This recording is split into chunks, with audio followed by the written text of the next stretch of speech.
Naintindihan mo ba? Pag sa umaga, ang nagpapatay naman sa'yo, si Papa. Kaya kayo, kausapin mo rin mga kapatid mo. Huwag ka masyadong makulit. Huwag mo ko titinin ng matamot, pipilik-pilik ng matamot.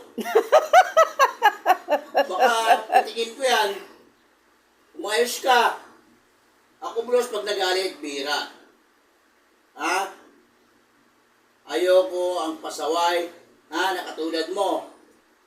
Kung sabihin lang ka ni Papa, pokpokin kita, kininayo. Umayos ka, tumulungan ka, hindi yung tutungtungo ka. Tama na nga yan. Makinig ka, Meggy. Busog ka. Opa. Aw, aw, kamo. Aw, aw, kamo.